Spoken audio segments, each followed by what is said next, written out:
This is Karen Hartglass, and I am a vegan. No, I am not an alien from planet Vega. I simply choose to eat plant-based foods.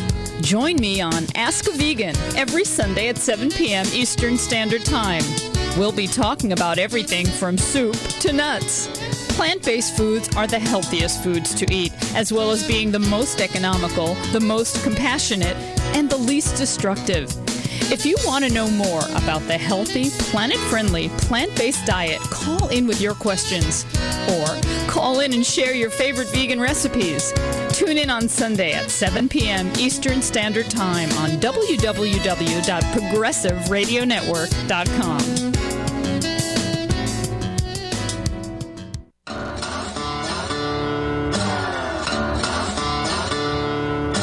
You are listening to A Progressive Moment on the Progressive Radio Network.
Hello and welcome back to A Better World. This is your host, Mitchell J. Rabin, and I'm very glad you're joining us again today. I was just speaking with the station manager, Jason, about the formation of the PRN family, and I think it's a very important point to actually open up on today, as we are video streaming, by the way, from the radio station here in New York City, PRN, and, there's nothing like family, and that relates even to the guest that I have on today, who is just parking his car and should be here any moment,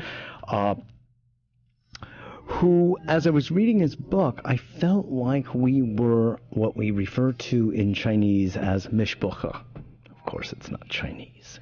It's Yiddish, and it sort of refers to this larger sense of family. On the one hand, it's the more local sense of it, the more particular family of origin, and yet it extends beyond that.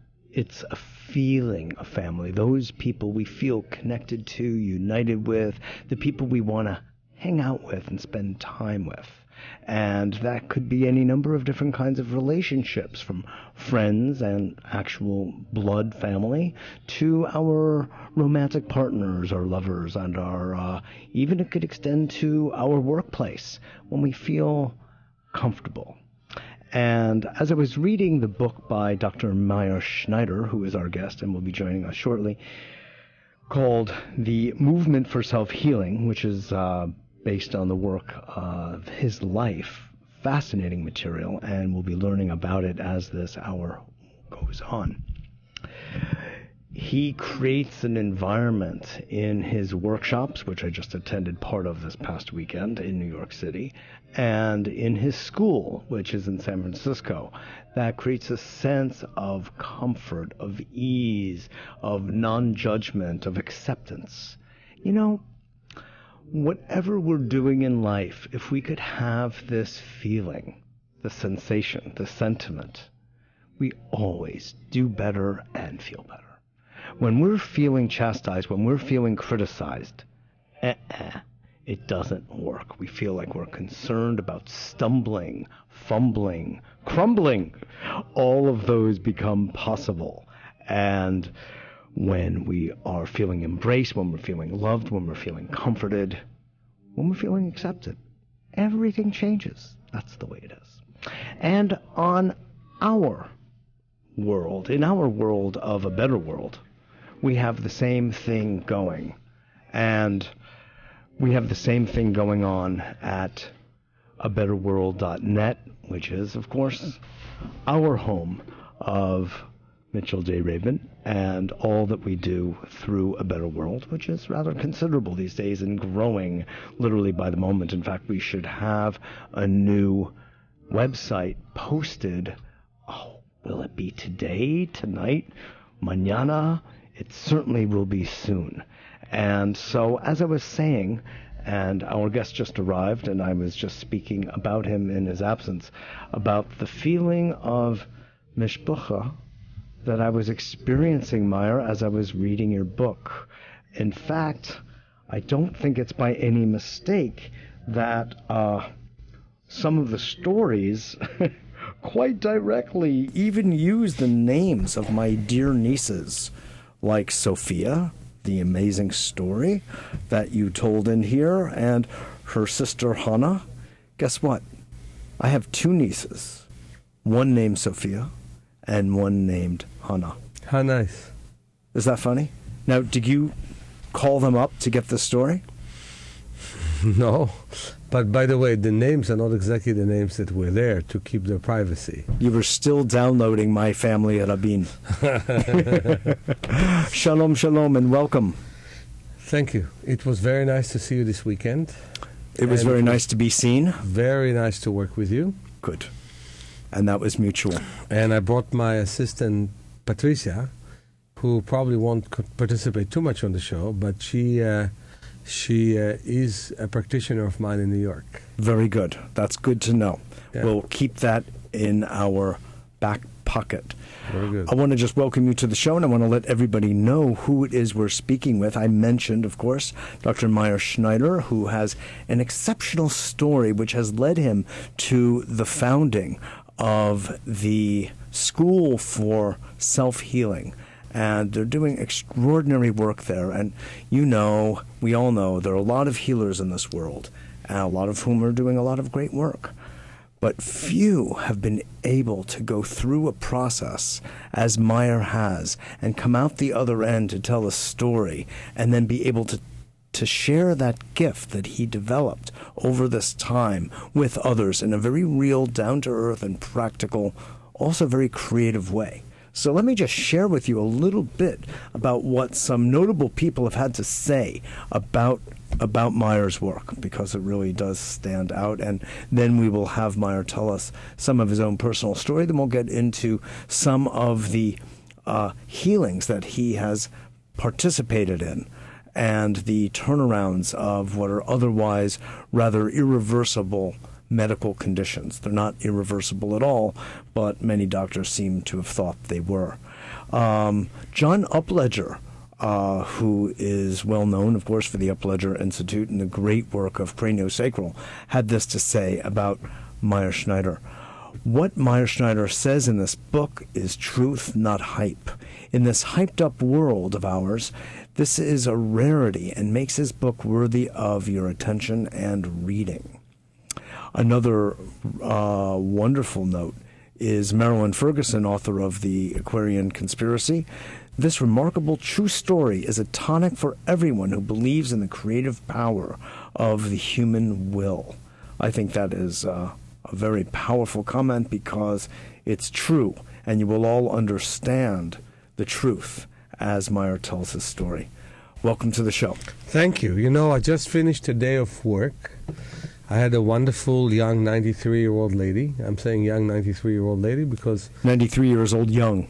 93 years old young, exactly. And it's interesting how she came to me with balance problems. And one of my exercises for her was to stand, and just to stand and start to feel that she could have balance when she's standing. And that helped her walk with a walker way better. And to strengthen her muscles at the age of 93. It's not the first I've done it with. I just came from a kid who was diagnosed with retinitis pigmentosa, and when you're diagnosed at a very young age, it means you lose your vision when you're 15 or 16. Because they say in old age you lose your vision every 5 years, but when you're diagnosed that early, they think that you completely lose your vision. But it's very interesting. What do you mean you lose your vision every 5 years? You lose half vision every 5 years. And so you have no half. That means it's all done by 10. By 16 in that case, But basically, the doctors also said he doesn't see at night. So the first thing I've done with him, I got a glow ball in the dark. And you saw one of them, I think. And we played with him in a dark room. And he saw that ball. I said, well, then they didn't really check. It's one thing that you look at the retina and you say, that's how it looks. But then you also have to check, how is it really clinically? How is the application? And that was neglected by them. And he right now increased his peripherally exponentially. I met him, in fact, his peripheral vision. Yeah, on my way to Brazil. So I have big hopes for him that he will never lose his vision. Good. That's and wonderful. That's one example story of many. And I want to go. The last patient I had before I came here late. Toda rabah. Congratulations, Mazel Tov. Thank you. For him especially. Exactly. 6-year-old. Exactly. Let's go into first what happened with you. Some of your personal story, and from that we'll go into some specifics of the healing practices. I was born to deaf parents, and I was born with cataracts. It's very unusual that an infant is born with cataracts. Only 1 out of 20,000 infants are ever born with cataracts. The problem with being born with cataracts, if the cataract is not being removed on time, that the brain writes off the whole idea of seeing. Happens to be that my 2 kids were born with cataracts, so apparently it's genetic. Although that's a very important word you use, Meir, apparently. Right. We'll get back to that later. Absolutely. And the 2 kids were born with cataracts, and their lens was removed at the age of 2 and 3 weeks of age. And the theory behind it is at the age of 8 weeks, the brain wants you to see. And if you don't see then, you become blind for life. And we want to see. Right. So It makes 2 of us. Yeah, so about at the age of 4, I had my 3 surgeries. And I even stayed in kindergarten for a surgery, an additional surgery in Israel. And sorry, I had altogether 5 surgeries. So at the age of 4 now to 7. You were born in Lvov, outside of Kiev. Ukraine. Yeah, in that time it was the Soviet Union. And some people just call it Russia. But today they definitely would be offended if you do We that. know it's Ukraine, and we know it's outside of Kiev because both of our mishpacha are from the same area. Interesting. So I was raised reading Braille. And I have a blind certificate for good from the state of Israel, and everybody thought that that's my future. I was the quickest You Braille... were declared blind at that young, precious age. Exactly. But you make some very interesting points that if the brain does not have the perceptual experience of sight by a certain point, in fact, you said 8 weeks, then it resigns itself to the loss of that perception for that sensory organ. Exactly. And so what happened is... And it begins to adapt and then put greater information and a neural network into the other senses to compensate. Exactly. In fact, I can tell you 2 things not related. The way they knew it is that they patched baby monkeys and kittens. And they found that even if the eyes were completely normal, but if they would patch them in a specific time of their development, they would be blind for life. And it's interesting that while I'm working very hard for people to get rid of glasses, there was a mother of a girl who was born with 7 degrees myopia, 7 diopters. And she herself has 22 myopia degrees. And that is what's called high myopia, which is not the regular nearsightedness.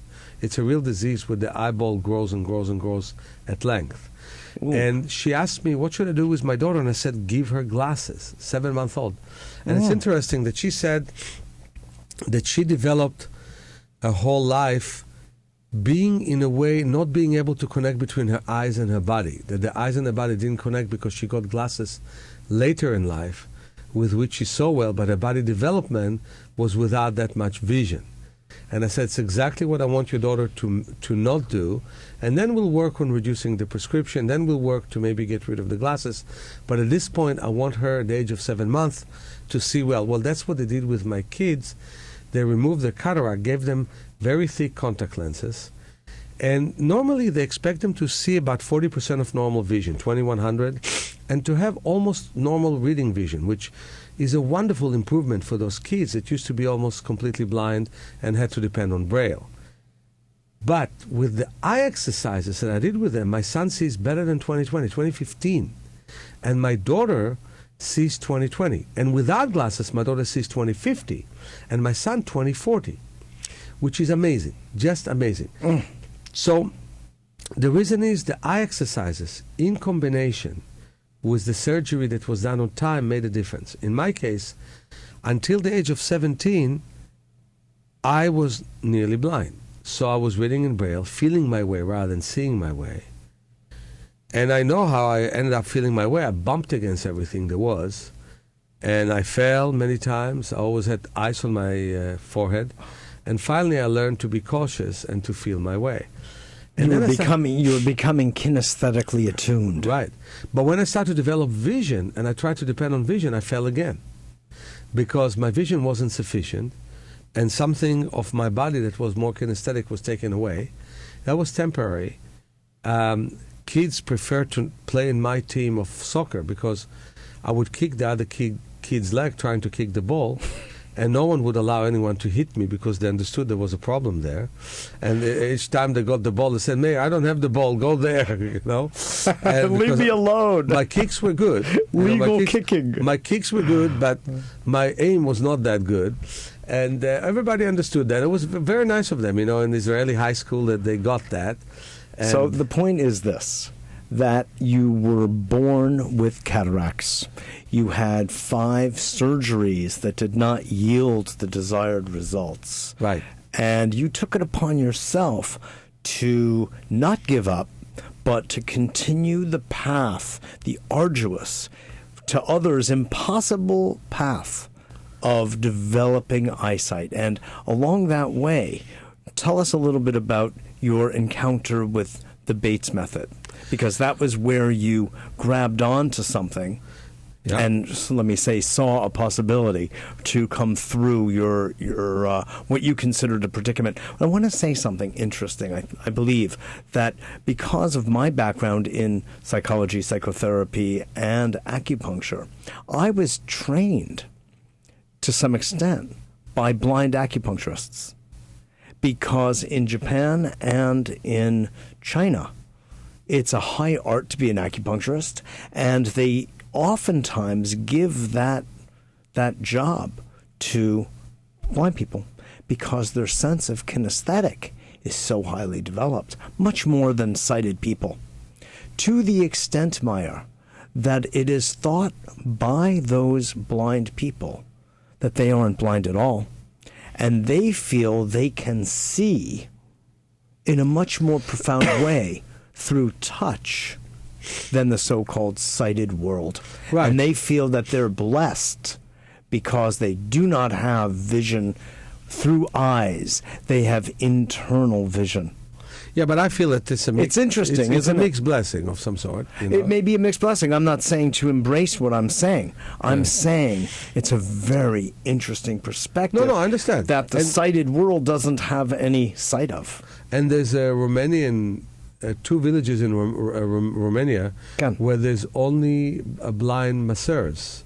And there's a school for blind people to do massage in England. Yes. You see, the thing is, acupuncturists and massage therapists, both. It's traditional. Much of our senses of life are being crushed. By people who are ignorant, you know, and the world is a world of ignorance. And the ignorance of the world is what basically rules the world, unfortunately. You know, I'm not the first who says that. Albert Einstein said no, it happened long before Einstein, too. Albert Einstein said that anyone who will come to incredible conclusion that will be world-saving will meet with violent resistance of the masses. Yes, indeed. And there's no question. Schopenhauer said the same thing. No, there's no question that there's ignorance. And there's ignorance even from people who want to repair the world. Political correctness is a great thing, but then becomes so militant that what's correct about political correctness is behind me. It's incorrect. It's incorrect, exactly. And so... let's come back. So we'll come back. I want to come back to... this kinesthetic sense of life is something very important. And I just want to talk to you about something you haven't read yet, and this is the end of my book. One of the biggest exercises that I've given to people is palming, to put the hands around the eye orbits and to visualize darkness. And I remember that I went once and fasted for 9 days on juices in the Sierra Mountains. And I put my hands over my eye orbits, and I try to visualize blackness. And then I felt pain in my eyes. And that was pain that I felt from the age of 21 back to the age of 15. Then the pain went away. And there was a sense of emptiness, like my eyes were empty from the age of 0 to 15. There was no sense in them. And then I saw a baby, and I knew the baby was me, and I spoke to the baby in Russian, which was my original language.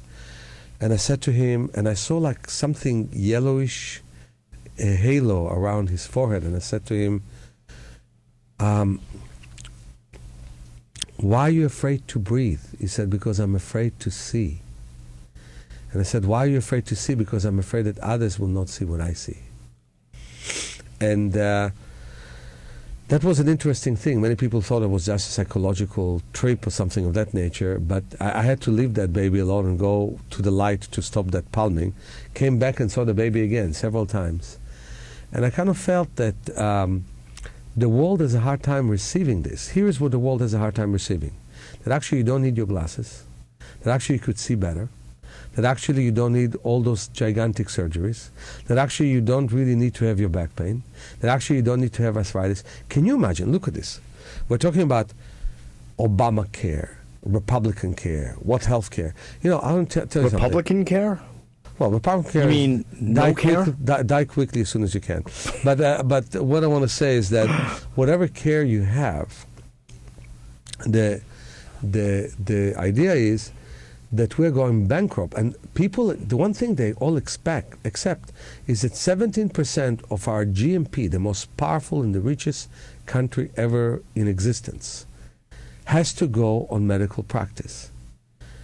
This is ridiculous. What do you mean medical practice? Means for surgeries, for medical visits. You mean people have to go in order to be healthy, they have to go for medical procedures. So 17%, is that what you're saying? Of all the expenses in this country goes for medicine. Yes. I don't think it should be 1%.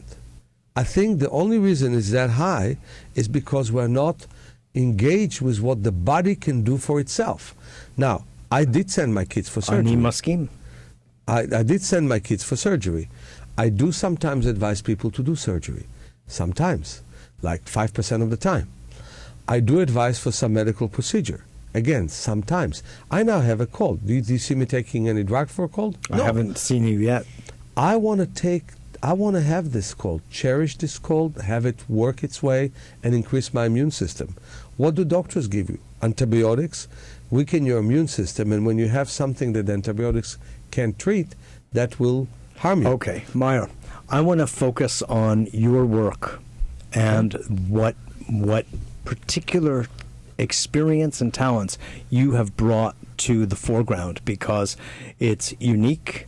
And while there are a lot of good healers in the world, I want to emphasize the distinctions of what your personal experience of overcoming what was said to be blindness was, and the way you then implies this to the world and to your many, many clients around the world through your school. When I worked on my eyes... Excuse me. Yeah. When you began with the Bates method, so most people don't even know what the Bates method is, and it was an instrumental part of your healing. Could you please go and speak to us about what you encountered with Dr. Bates and then what you experienced? Bates understood that there's a way to use the eyes that can help the eyes to see better. Was Bates an optometrist or an ophthalmologist? No, he was an ophthalmologist. Back in the teens and 20s? Yes, and he was denounced by the fathers of ophthalmology, because by the time he finished medical school, the fathers of ophthalmologists were still alive, and there was a feeling that he is insulting them with his viewpoint, because their viewpoint was that vision can't improve. So instead of saying, oh, maybe he discovered something we don't know, they attacked him in the first place. They said they know everything there is to know about vision, nothing else needs to be learned, and it is science that is worth 10 cents as far as I'm concerned, if you're going to give it that much. And they basically said that there is no way for the eye to see better, full stop. That's where it starts, that's where it ends. He said, actually, there is a way for the eye to see better. He adopted several exercises. Some of them were exercised by ancient people, like Tibetan yogis. And they would visualize as if they see complete blackness, as they would cover their eyes with the hands and visualize complete darkness and complete blackness. He did sunning. I don't think anyone else did it his way, which is to close the eyes and move the head from side to side. And he learned that when in the sun, but with the eyes closed, and it is from shoulder to shoulder rather than chin to shoulder. So the pupils would constrict and open. He learned some other exercise, which is called the long swing, like looking at your finger and moving from side to side and imagining that the whole world moves opposite than you, like if you sit in a train. And he also understood that if you look at small details right in front of you, that your tendency is to see them better. What he was lacking in his understanding is the work on periphery and the importance that we have now of looking at a distance. And he understood then that actually when you visualize the black color, you can almost hypnotize yourself and not have pain. Like people would go to the dentist office, and if they would see a black spot, a black dot, they could have the whole dental thing done to them without them having pain with it. That was wonderful things that he found.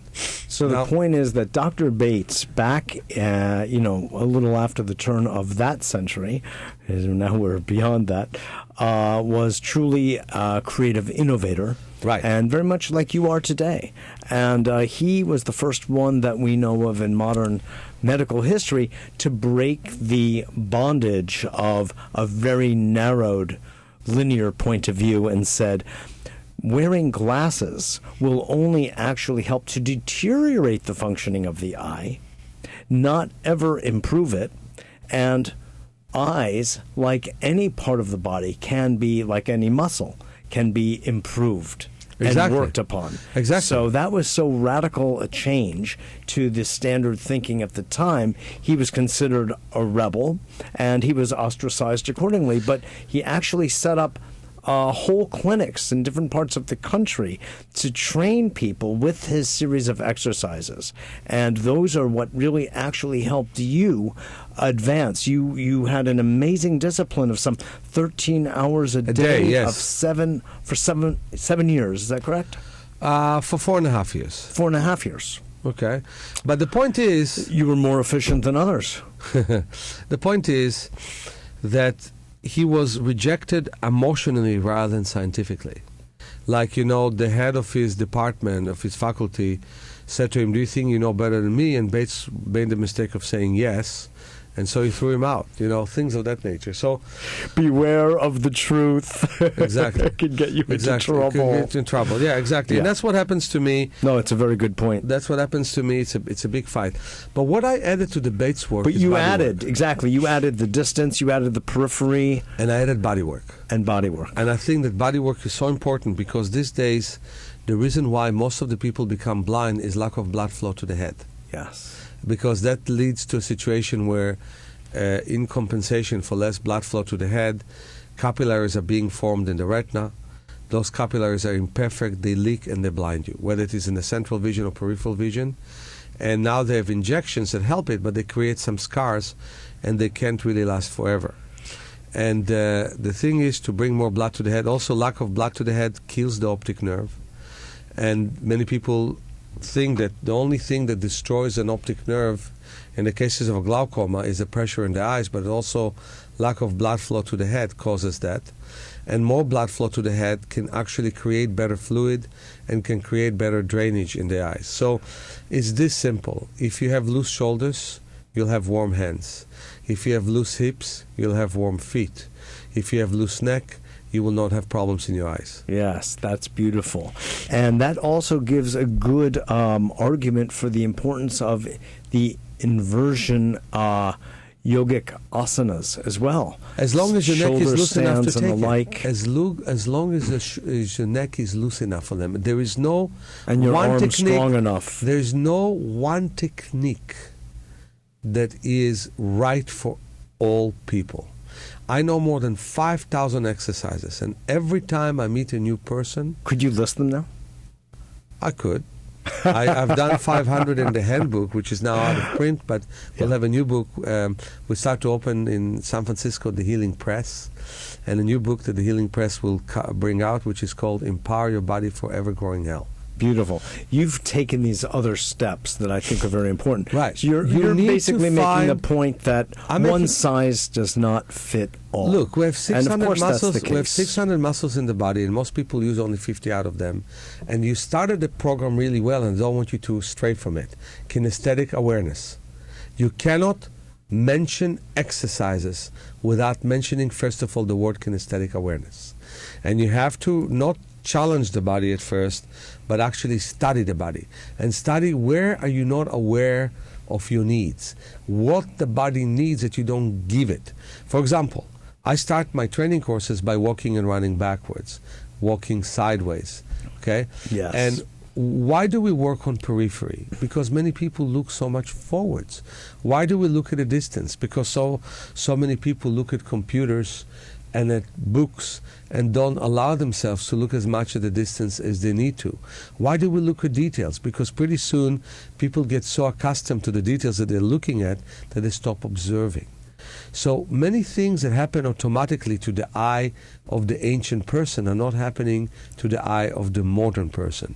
And in my opinion, nearsightedness can decrease in classrooms from something like 48% to basically 1%, if we will do what it takes, and this is teach kids to have better visual habits. If I could teach a kid diagnosed with a very, very progressive retinitis pigmentosa to see better, can't you teach a kid who is about to get glasses to prevent himself from ever getting glasses and work on him? So what I'm saying is we need to learn there's an education that is not being given. I mean, in parallel, there's no education that teaches us how to walk or to hold ourselves and our postural attitudes, etc. It's something that we mimic from our parents and then from our siblings and our peers.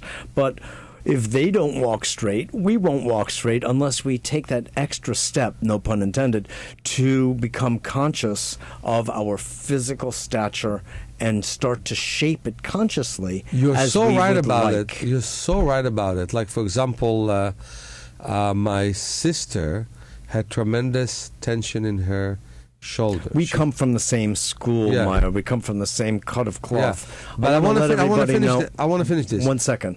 We have to let everybody know. You'll get a chance to finish a lot. This is Mitchell J. Rabin for A Better World on Progressive Radio Network. I'm very glad you're joining us. Please visit us at our website at www.abetterworld.net and join our newsletter, become part of our family, another mishpacha, along with PRNs. And I want to let you all know that we are speaking this hour with Meir Schneider, who is the author of Movement for Self-Healing, and he is the founder of the School for Self-Healing located out in San Francisco. He was in New York City this weekend giving a workshop. He was here also for a fundraiser for WBAI. One of our friendly neighboring stations, and I'm very glad to have you here. And I had large crowds in my lectures and a nice size workshop. Yes, And, indeed. I was there, and I enjoyed, and I saw that you and I actually have a lot of crossover. The work of Charlotte Silver, for instance, Yeah, good. The Thinking Body, Mabel Ellsworth Todd. I'm familiar with the importance of the kinesthetic awareness, and you obviously have brought that into the realm of improving vision, but you really go further, and I want to get into So this let too me finish here. the example of my sister. Yes, you'll get to it. I want you to then expand into the domain of overall healing, because you've taken what you've learned from vision and you've applied it to the whole body, and you've had particularly good results with muscular dystrophy, muscular sclerosis, Multiple sclerosis. and another headaches even. You've gone very far, and I want to see how those principles that you've discerned from the vision work apply to the whole body. So I'll answer that Your first. sister. My sister. So my sister had great tension in her shoulder, and my niece had worse tension in the same place. And I think that when a daughter sees how her mother walks and how her mother is, she develops her tension. And so that's what I wanted to tell you about. Yeah. So in terms of what I do, just to explain Monkey to you, see, monkey do. yeah, exactly. Well, we have many millions of cells that just imitate others. But one thing that I want to tell you about myself, 99% of my lens is scar tissue. My brain was not formed on time. My brain cortex was not formed on time to develop good vision. And yet I moved from 1% vision to 55% of normal vision. And I'm still working hard. One day I have a feeling it will be 85% of normal vision. And you're still working on it. Yeah, and even Patricia is here, so that my vision improved since she saw me 8 years ago and she saw me today. And you'll see me 5 years from now, you'll see that the vision will improve. And you hold a California driver's license. Non-restricted California driver's Non-restricted. license. Yeah, right here. And in our website, you can see my driver's license and my blind certificate at the same time. There So- you are. We'll so- give this to the camera, So what if you can see it. Squint. basically what basically I want to say is that here I was supposed to have no possibility of seeing, and here I'm seeing, and I'm so proud and so happy that I can do that. Congratulations. It's a true remarkable feat. And so not only were you struggling, Meir, with the physical challenge, but with the emotional challenge of opposing the intelligence of the medical community. And everybody knows, of course, that And my if someone family. is born with sight the way you were, you're not going to be able to overcome it. Exactly. So And- you were truly a salmon swimming upstream, a Jewish salmon. Exactly. Now the next thing that happened is that because I was able to heal myself, heal means do the best that I can do in my situation. I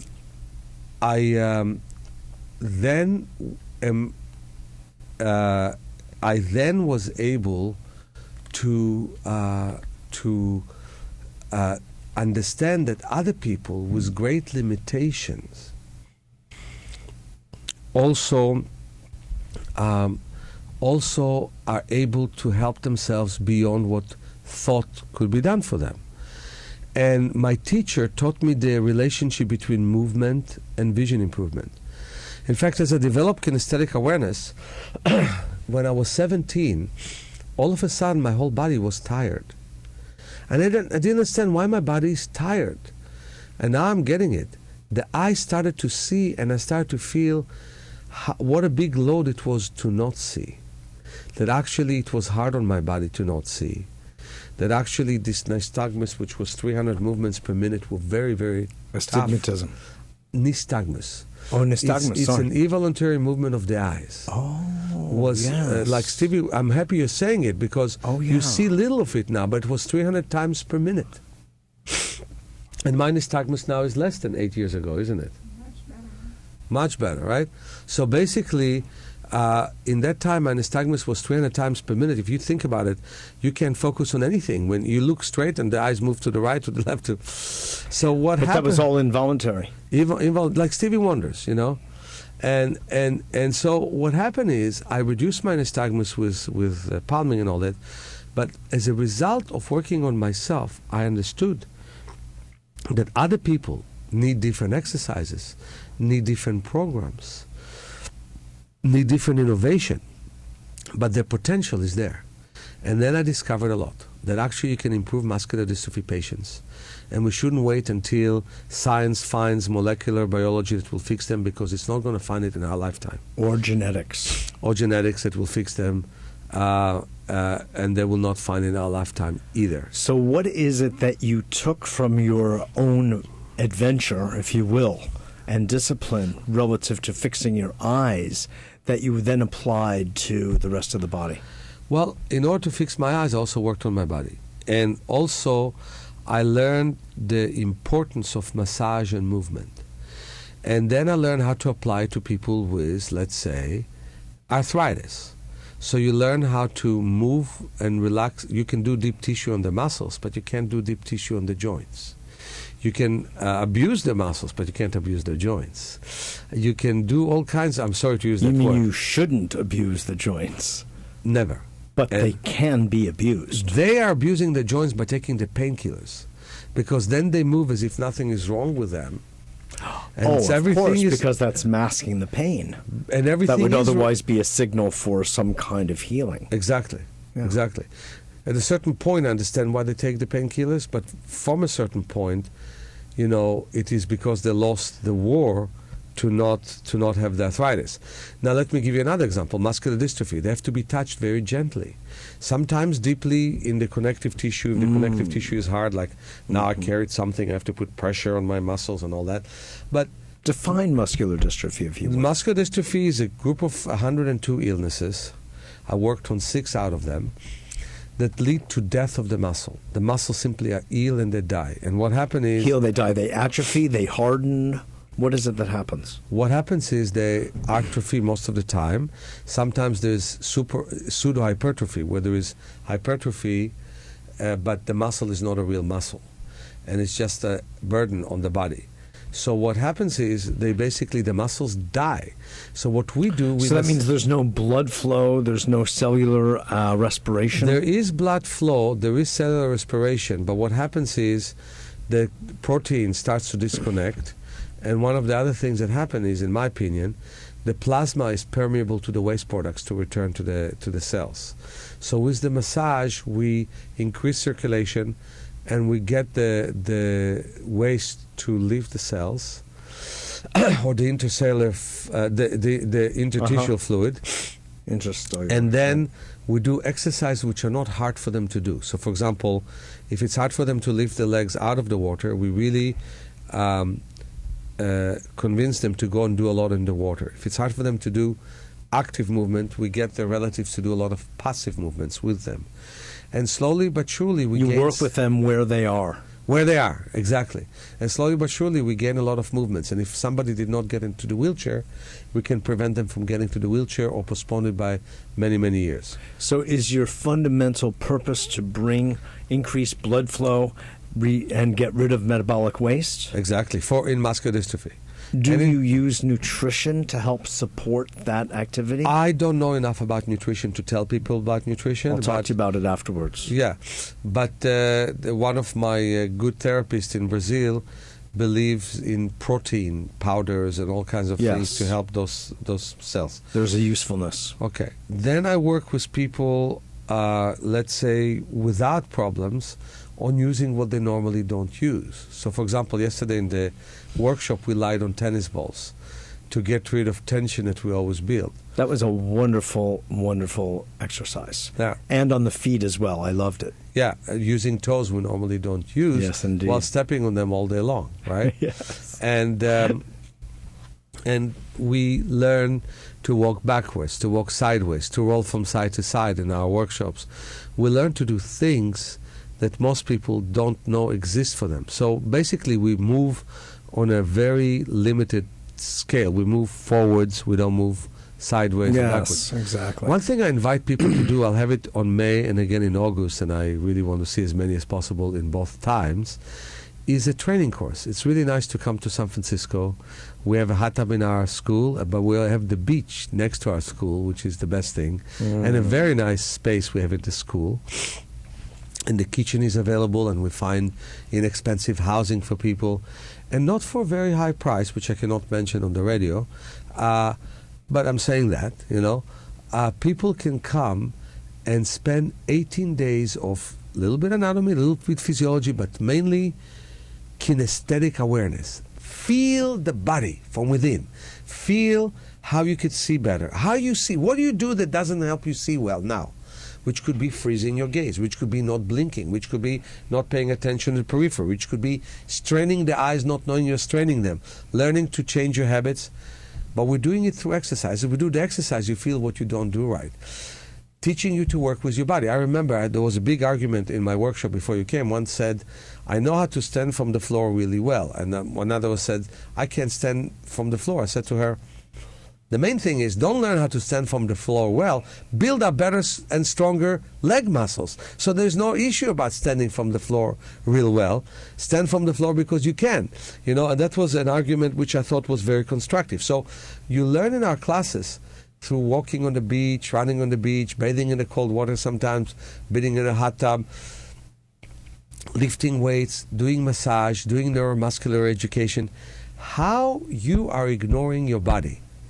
And you learn how to rebuild your body. Now we have a boxer who learned with me, a fitness instructor who learned with me, and I have somebody with Becker's muscular dystrophy who's going to learn with me, which is the second worst kind of muscular dystrophy, who's going to learn with me this May. What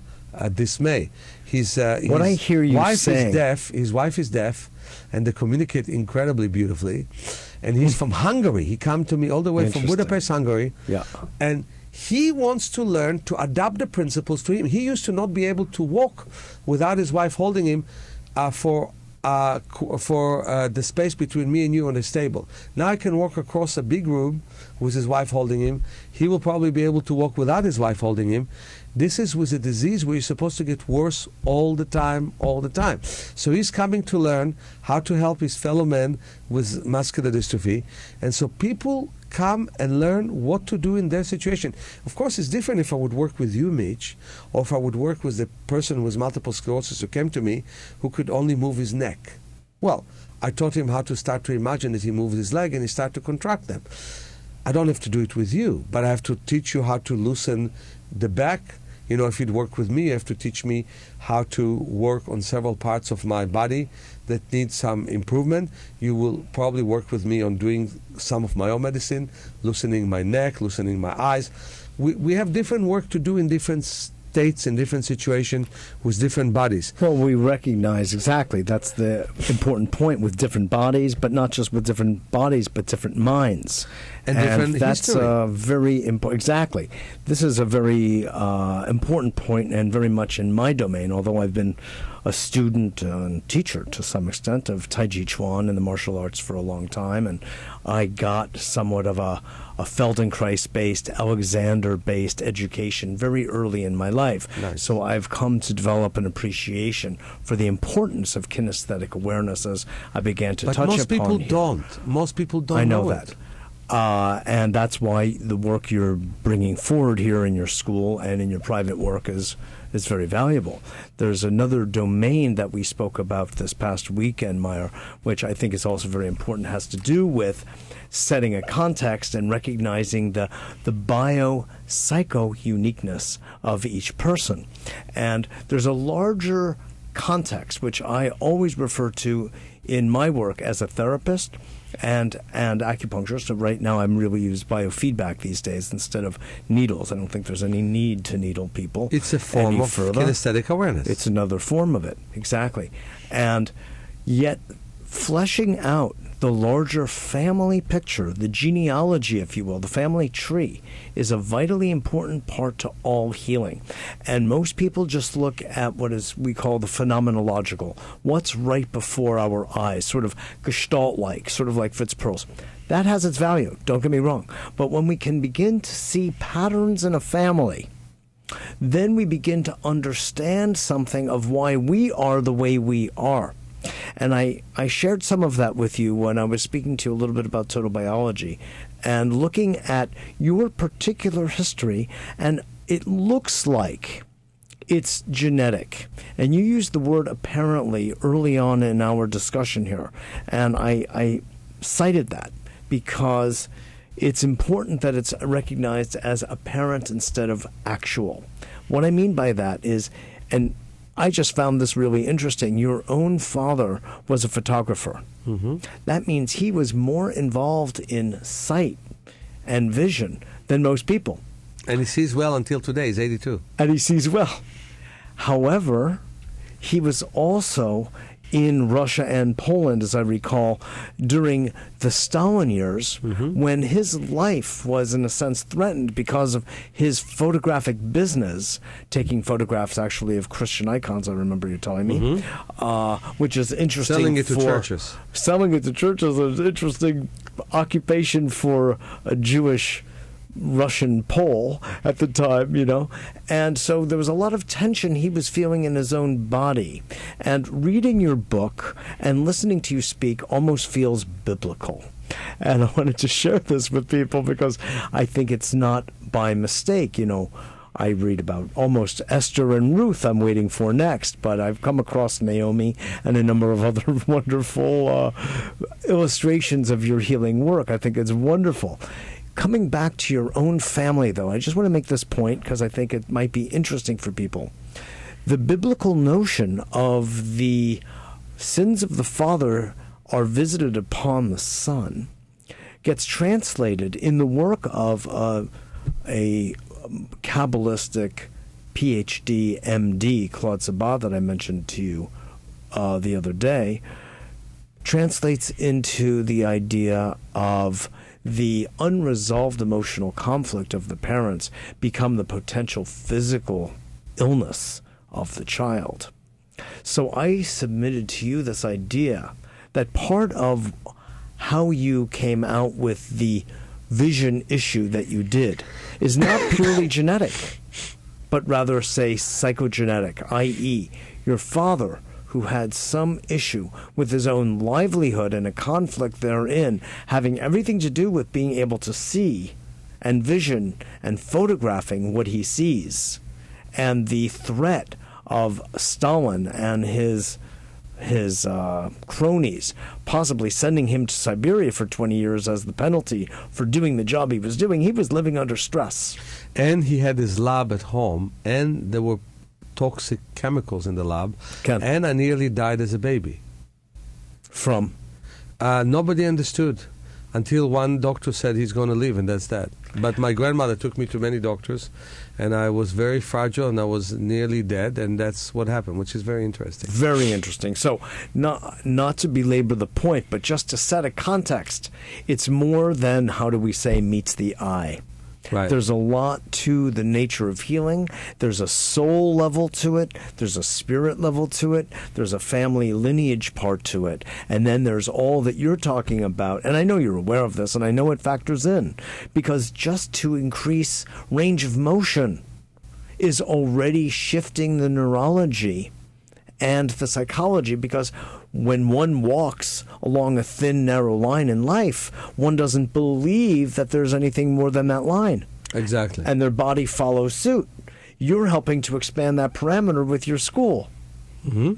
And I love this. I do. We start by running backwards. We continue by rolling from side to side. A lot of emotions. Are you with what I'm saying? Exactly. Okay. A lot of emotions happen. I'm telling almost people that always, when we finish our classes, people always hang out with each other because some great deep changes happen in them. And they dine together and they go for trips together because something had happened to them that caused a lot of changes within them. So give us a couple of quick sketches. We're almost out of time here. of some of the healings. I read some of it on your website. There was a psychologist in New York City, a young man with muscular dystrophy who feels that he owes his health to the work that you do I want to together. give you an example of two babies. There was one baby who was born with a disease called coloboma, which, if you don't know, you're not the only one. It's a disease of holes in the eye, many holes in many parts of the eye. And in Japan, where he was born, the doctor said he'll be blind for life, just teach him Braille. They went to São Paulo, Brazil, and they found a good pediatric ophthalmologist who said that in his left eye he sees something, in the right eye the holes are too big.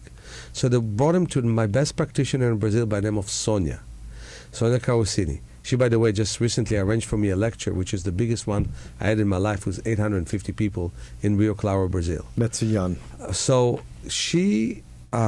Hebrew for excellent. She have put an eye patch over his left eye, and the mother says, but he doesn't see with his right eye, but he did see light in the dark. So she started to play with him with light in the dark, took him to the outdoors, played with him with balls outside. Within 2 months, he saw equally with both eyes and saw way better. So the mother took him to the specialist, and the specialist looked at the left eye. I said, oh, it looks good, looks as it's developing. She says, he sees in his right eye. He said, impossible.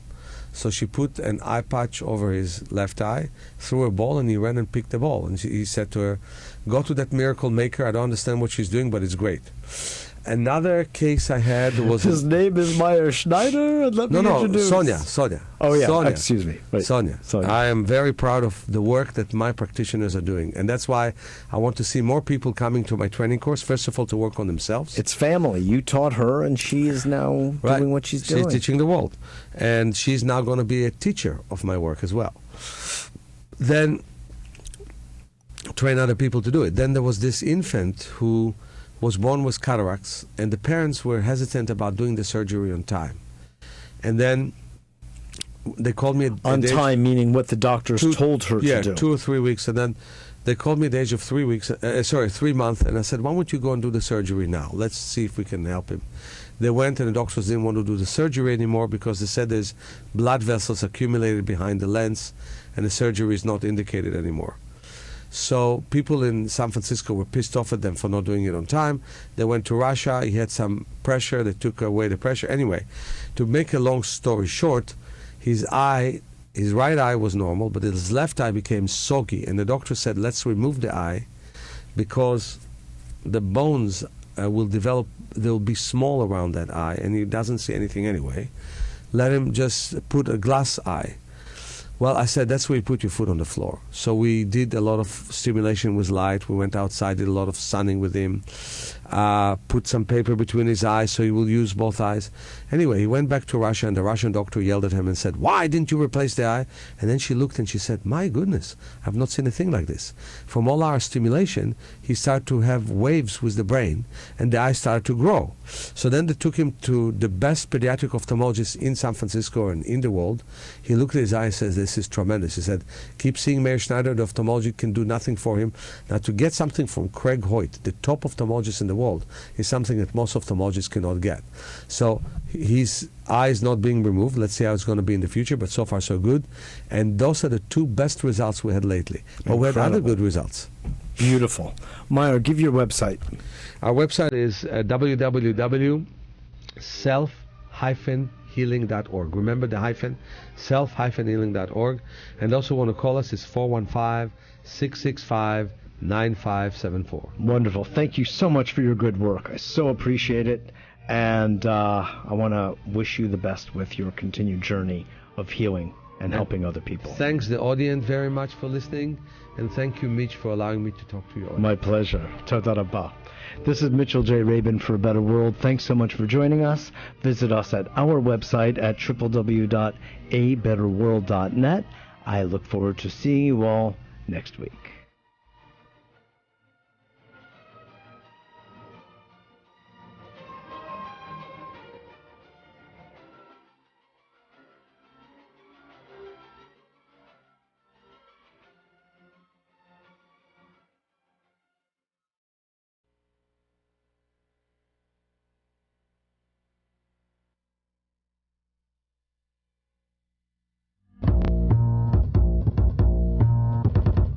You are listening to the Progressive Radio Network.